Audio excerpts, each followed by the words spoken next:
Hi guys, we're gonna keep reading the Book of Three. I keep wanting to say Dealing with Dragons. We are on to Chapter 5, The Broken Sword. Gurgi ran off, yelping in terror. Gwydion was at Taran's side as the first rider bore down on them. With a quick gesture, Gwydion thrust a hand into his jacket and pulled out a net of grass. Suddenly, the withered wisps grew larger and shimmered, crackling, nearly blinding Taran with streaks of liquid flame. The rider raised his sword. With a shout, Gwydion hurled the dazzling mesh at the rider's face. Shrieking, the warrior dropped his sword and grappled the air. He tumbled from his saddle while the mesh spread over his body and clung to him like an enormous spider web. Gwydion dragged the stupefied Taran to an ash tree and from his belt drew the hunting knife, which he thrust into Taran's hand. "This is the only weapon I can spare," he cried. Use it as well as you can." His back to the tree, Gwydion faced the remaining four warriors. The great sword hung in a glittering arc. The flashing blades sang above Gwydion's head. The attackers drove against them. One horse reared. For Taran there was only a vision of hooves plunging at his face. The riders chopped viciously at Taran's head and swung around and struck again. Blindly, Taran lashed out with the knife. Shouting in rage and pain, the rider clutched his leg and wheeled the horse away. There was no sign of Gurgi, but a white streak sped across the field. Melangar had now entered the fray. Her golden mane tossing, the white mare whinnied fearsomely and hung herself among the riders. Her mighty flanks dashed at them, crowding and pressing, while the steeds of the war party rolled their eyes in panic. One warrior jerked frantically at his reins to turn his mount away, and the animal sank onto its haunches. Melangar reared to her full height, her forelegs churned the air, and her sharp hooves slashed at the rider, who fell heavily to the earth. Melangar spun about, trampling the cowering horsemen. The three mounted warriors forced their way past the frenzied mare. At the ash tree, Gwydion's blade rang and clashed among the leaves. His legs were as though planted in the earth. The shock of the galloping riders could not dislodge him. His eyes shone with a terrible light. "Hold your ground but a little while," he called to Taran.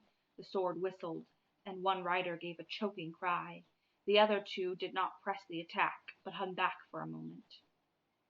Hoofbeats pounded over the meadow. Even as the attackers had begun to withdraw, two more riders galloped forward. They reined in their horses sharply and dismounted without hesitation. They ran swiftly towards Gwydion. Their faces were pallid, their eyes like stones. Heavy bands of bronze circled their waists, and from these belts hung black thongs of whips. Knobs of bronze studded their breastplates. They did not bear shield or helmet. It was as if their mouths were frozen in the hideous grin of death. Gwydion's sword flashed up once more. "Fly!" he cried to Taran. "These are Cauldron-born. Take Melangar and ride from here." Taran set himself more firmly against the ash tree and raised his knife. In another instant the Cauldron-born were upon them. For Taran, the horror beating in him like black wings came not from the livid features of the Cauldron warriors, or their lightless eyes, but from their ghostly silence. The mute men swung their swords and grated metal against metal. The relentless warriors struck and struck again. Gwydion's blade leaped past one opponent's guard and drove deep into his heart. The pale warrior made no outcry. No blood followed as Gwydion ripped the weapon free. The Cauldron-born shook himself once, without a grimace, and moved again onto the attack. Gwydion stood as a wolf at bay, his green eyes glittering, his teeth bared. The swords of the Cauldron-born beat against his guard. Taran thrust at one of the more livid warriors. A sword point ripped his arm and sent the small knife hurtling into the bracken. Blood streaked Gwydion's face, where an unlucky blow had slashed his cheekbone and forehead. Once his blade faltered, and the Cauldron-born thrust at his breast. Gwydion turned, taking the sword point in his side. The pale warriors doubled their assault.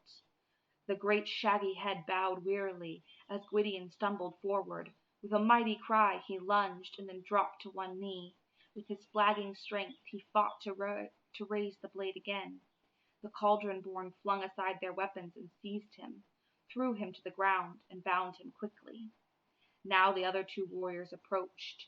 One grasped Taran by the throat, and the other tied his hands behind him. Taran was dragged to Melangar and thrown across her back, where he lay side by side with Gwydion. "Are you badly hurt?" asked Gwydion, striving to raise his head. "No," said Taran, "but your own wound is grave." Oh. This is my alarm to wake up. I already did that. "Are you badly hurt?" asked Gwydion, striving to raise his head. "No," said Taran, "but your own wound is grave." "It is not the wound that pains me," said Gwydion with a bitter smile. "I have taken worse and lived. Why did you not flee, as I ordered? I knew I was powerless against the Cauldron-born, but I could have held ground for you.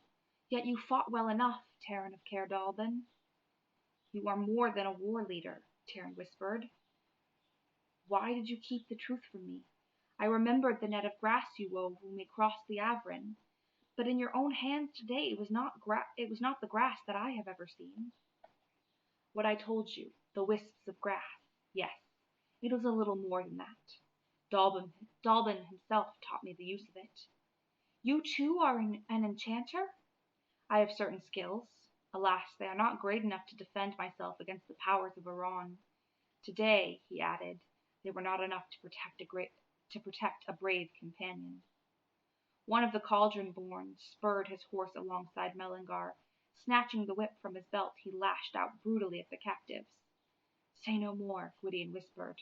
"It will only bring yourself pain, and if we should not meet again, farewell." The party rode long without a halt. Fording into the shallow river Yestrad, the Cauldron-born pressed tightly on either side of the captives. Taran dared once speak again to Gwydion, but the lash cut his words short. Taran's throat was parched. Waves of dizziness threatened to drown him. He could not be sure how long they had ridden, for he had lapsed often into feverish dreams. The sun was still high in its crest. Melangar's hoofs rang on the stones as the courtyard opened before them. Rough hands pulled him from Melangar's back and drove him stumbling down the arching corridor. Gwydion was half dragged, half carried before him. Taran tried to snatch up at his companion, but the lash of the Cauldron-born beat him to his knees. The guard hauled him upright again and kicked him forward. At length the captives were led into a spacious council chamber. Torches flickered from the walls and hung scarlet tapestries. Outside it had been full daylight. Here in the great windowless hall, the chill and dampness of night rose from the cold flagstones like mist. At the far end of the hall, on a throne carved of black wood, sat a woman. Her long hair glittered in the silver torchlight. Her face was young and beautiful. Her pale skin seemed paler still above her crimson robes. Jeweled necklaces hung at her throat, gem-studded bracelets around her wrist. Heavy rings threw back the flickering torches. Gwydion's sword lay at her feet. The woman rose quickly. "What shame to my household is this?" she cried at the warriors. "The wounds of these men's flesh are untended. Someone shall answer for this neglect." She stopped in front of Taran. "This lad can barely keep his feet." She clapped her hands. "Bring food and wine and medicine for their injuries." She turned again to Taran. "Poor boy," she said with a pitying smile. "There has been a grievous mischief done today." She touched his wound with a soft, pale hand, and at the pressure of her fingers, a comforting warmth filled Taran's aching body. Instead of pain, a delicious sensation of repose came over him, repose as he had remembered it from days long forgotten in Caer Dallben, the warmth of his childhood, drowsy summer afternoons. "How did you come here?" she asked quietly. "We crossed the great river Avron," Taran began. "You see what had happened—" "Silence!" Gwydion's voice rang out. "She is Ashran. She sets a trap for you." Taran gasped. For an instant he could not believe such a beauty concealed the evil of which he had been warned. Had Gwydion mistaken her? Nevertheless, he shut his lips tightly. The woman, in surprise, turned to Gwydion. "This is not a courtesy to accuse me thus." Your wounds excuse your conduct, but there's no need for anger. Who are you? Why do you? Gwydion's eyes flashed. You know me as well as I know you, Ashrin. He spat the name through his bleeding lips. I have heard Lord Gwydion is traveling in my realms. Beyond that, Alwyn sent his warriors to slay us, cried Gwydion, and here they stand in your council hall. Do you say that you know nothing more? Alwyn sent his warriors to find, not slay you, answered Ashrin, or you would not be alive at this moment. Now that I can see your face, she said, her eyes on Gwydion, I am glad such a man is not bleeding out his life in a ditch, for there is much we have to discuss, and much that you can profit from. If you would treat with me, said Gwydion, unbind me and return my sword. You make demands? Ashrin asked gently. Perhaps you do not understand. I offer you something you cannot see, you could not have seen. Not seen, sorry. I offer you something you cannot have, even if I loosen your hands and give back your weapons. By that, Lord Gwydion, I mean your life. In exchange for what? I had thought to bargain with another life, said Ashrin, glancing at Taran, but I see he is of no consequence, alive or dead. No, she said, there are other, pleasanter ways to bargain. You do not know me as well as you think, Gwydion. There is no future for you beyond these gates. Here I can promise. Your promises reek of a Nuven, cried Gwydion. I scorn them. It is no secret what you are. Ashrin's face turned livid. Hissing, she struck at Gwydion, and her blood-red nails raked across his cheek. Ashrin unsheathed Gwydion's sword. Holding it in both hands, she drove the point towards his throat, stopping only a hairbreadth from it. Gwydion stood proudly, his eyes blazing. No, cried Ashrin, I will not slay you. You shall come to wish I had and beg of the mercy of the sword. You scorn my promises. This promise will be kept. Ashrin raised the sword above her head and smote it with all of her force against a stone pillar. Sparks flashed and the blade rang unbroken. With a scream of rage, she dashed the weapon to the ground. The sword shone, still undamaged. Ashrin seized it again, gripping the sharp blade itself in her hands until her hands ran scarlet. Her eyes rolled back into her head. Her lips moved and twisted. A thunderclap filled the hall, and a burst of light like crimson sun. The weapon fell broken in pieces to the ground.